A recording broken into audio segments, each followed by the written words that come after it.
Alright, it's that time again. So we have 5 days before patch 2.5 comes out. So, for my procrastinators, you might want to start working on your events. So let's go ahead and take a look at that. So first up, we got Tidal Festivities. This is ending in 5 days, so you want to just make sure that you go to these and click proceed and get all of the rewards. One thing to point out is that we do have this special voucher, which can help us reduce the cost of outfits. So even if you did not purchase the outfits now, you wanted to go ahead and pick this up for future outfits. We also got a rerun of the hamster wheel. One thing to point out about this quest is that you have to go to a certain NPC to start the quest, and pretty much just logging in, spinning your wayplates, you're going to be able to do rows and clear out these things. But if you do not talk to the NPC, you're not going to be able to get credits to get the rows, and you need quite a few to go ahead and clear out all of these stages, to where these do offer a lot of good rewards. Next, we have Banners Never Fall. Now this is a permanent challenge in one of our newest events that they added to the game. Since it is a permanent challenge, there is no rush to go ahead and knock this out, but you do get a lot of asterite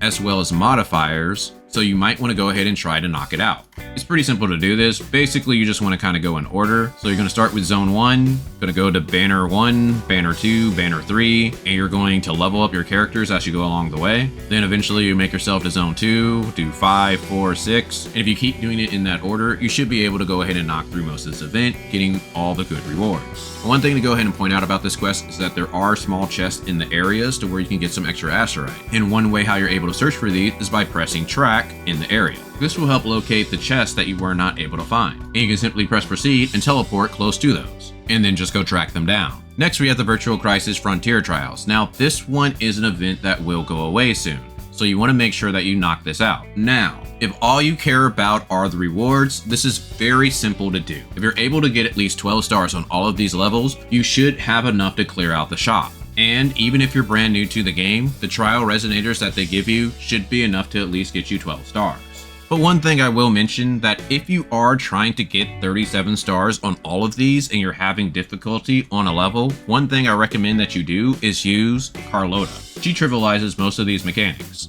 So the main reason why she's so good is because Carlotta is constantly in the air. So most of these bosses' broken mechanics don't really affect her, or she's able to survive long enough to get healed up. But one of the most difficult ones is Echoes of Sword of Storms, where they want you to use Zani. I found Carlotta to be much easier for this one. Our next permanent/limited event is all out towards the peaks of prestige. Now, I did do a video on this explaining how this fully works. This does take a long time to complete. You're going to probably need about a day if you're trying to do it all in one day, where I recommend that you try to do as much as you can, because we do have limited time rewards that do go away in 5 days, to where you get a lot of asterite and very sought after rewards, like these wings. But I have had some questions on how to start this event, so I'll just go over my starting deck to help you out. So the big thing that you need to know about this event is that you're trying to get past stage number 4. In here, once you defeat this opponent, I think you're going to get access to the strongest Ice Echo, and that's the main thing for my deck, but it still works to get you up to this point. So let's go ahead and take a look at my deck. Now, this might look a little different than how I did in the video, but I'm going to go ahead and just quickly explain it for the people that are trying to get through this. So these are the echoes that we're mainly trying to go for once the deck is complete. But starting out, you're not going to have access to the Scorpion, you're not going to have access to the Ice Girl, but you should get it once you beat that stage that I talked about, and also the Construct. But we still have 14 echoes that are very strong in this deck. And if there are some that you don't have access to, you might just have to buy them. But the main point of my deck is to basically summon elite. So since we don't have access to the strongest elites, we want to go ahead and use what we have. So I recommend that you get this rock guy. From there, we're just trying to fill out our echoes. So I would just go ahead and use this monkey and go ahead and use the dodo bird. That should go ahead and complete your deck to where you should be able to win enough rounds in that stage 4 to make my main deck. And once you beat stage 4, you should have everything that you need to build the second deck involving the car, and that should get you through this event very easily. So feel free to check out the video if you have any other issues. For the next event, we have the Everglorious Summit, to where this one is also going away in 4 days, to where if you did the story, you should have most of these knocked out, but there are a couple of challenges that they want you to do, so be sure you knock those out, and that's the same for me. To where right here, I need to do this one event right there, and the pillars is basically a fight challenge, and I gotta defeat an enemy. But I wanna make sure that I do that because that is some extra materials and asterite that I can get. Then we have the Travel Atlas, to where this is also going away in 5 days, and if we reach at least 60% exploration, we're gonna be able to get an extra 300 asterite. Next, we have another Scales of the Past, where you want to make sure that you go ahead and knock this out because you can get 180 asterite. But one thing to note is that if you do forget to do this, it's not the end of the world. If you take a look at my account, for the last Scales of the Past, I actually forgot to go ahead and knock this out. But I can still click on these things and go visit the locations and still collect my rewards.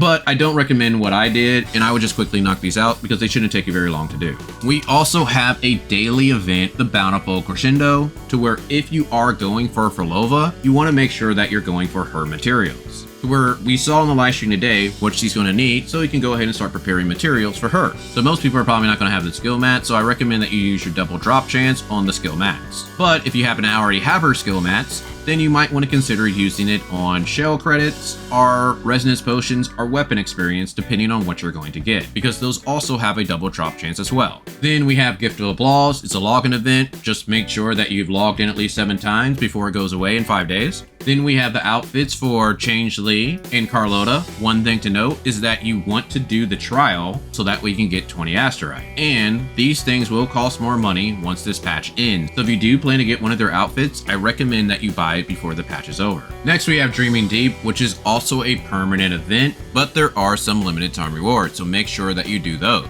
It does offer quite a bit of good materials. On top of that, if you do complete the event, you're going to be able to get an extra 600 asterite. But if you are interested in trying to knock this out before the patch begins to try to get as much asterite as humanly possible, be sure to check out my video to where I explain everything about how this mode works. Next we have Whimpering Waves, to where we have 16 days to complete this, so there is no rush since it just reset recently. But this also does give you a lot of rewards, and if you are planning on rolling on for Lollo, you might want to just go ahead and knock this out. That way you have a little bit of extra asterite to work with. And then of course we have our weeklies, the 1000 gateways. You want to make sure that you knock that out before the week is over, so that way you get your free asterite for the week. And even if you decided not to get Lupa, don't forget to do her trial before the patch is over, because again, that's another free 20 asterite. And speaking of Lupa, if you do plan to roll for her, again, you have 5 days left to do this, and that's the same for her weapon. Next, let's talk about the Tactical hologram. This says that you have 4 days left to complete this, but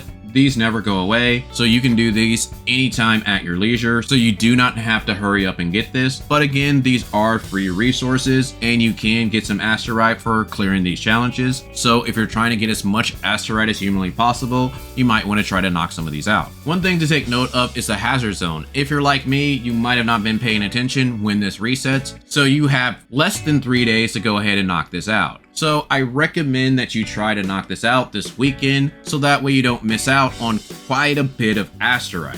And since the live stream came out, let's go ahead and just quickly talk about that. First thing I want to go ahead and do is, here were the codes for the live stream, so that we can go ahead and enter this in. I believe you have a day to go ahead and enter these in, so I recommend that you do it quickly. But let's talk about the interesting things that I saw. In the story, it looks like we're fighting for Lollo, but there's also another boss at the end. So I'm wondering if Lollo is going to switch sides, or if she's just going to remain an antagonist throughout the whole story, to where she could have a story similar to Chameleon. But her kit is interesting. One thing I noticed is that her kit allows her to help resonators off field. So she could end up being similar to Phoebe, to where she's going to be a nice addition to an upcoming resonator in the future. And with Lollo coming to the game, that means we're going to be getting another new echo set for her. But it does look like that they heard the complaints about people always having to go farm new echo sets. So in patch 2.5, you're actually able to farm these specific echoes daily using no wave plates. To where even if you're not going for Lollo, I recommend that you take advantage of that, because you can always data bank these echoes. And they even showcase that it's going to be easier to manage your echoes in patch 2.5.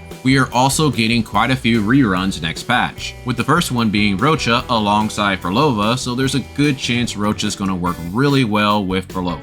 And our next one being Brant and Cantarella. So most likely Cantarella is also another character that Lollo wants, since so far she hasn't had a resonator that fully works with her kit up to this point. And then we have Brant. So for the people that ended up picking up Lupa but they don't have Brant on their account, you might want to try to get Brant for Lupa, because he is really strong with Lupa, to where even I underestimated him beforehand. But I also plan to do a quick guide on all of these reruns to let you know how worth they are for your account. And of course in patch 2.5 we're going to be getting some more events with more things to do. I'll be sure to do guides on those as well. On top of that, we are getting more stages to Dreaming Deep with some quality of life features, so I'll make sure to give an update on that. And one last thing to leave you with is don't forget about your weekly bosses. If you're going for Frolova, she is going to want this Hectate boss over here. So be sure to complete that before the week is over. And be sure to factor that in when you're doing these double drop chances for materials. And with that, you should know everything that you need to know to get everything that you need before this patch ends. So if you like this, I would greatly appreciate a like so that we can spread more on YouTube. But other than that, I'll talk with you guys later.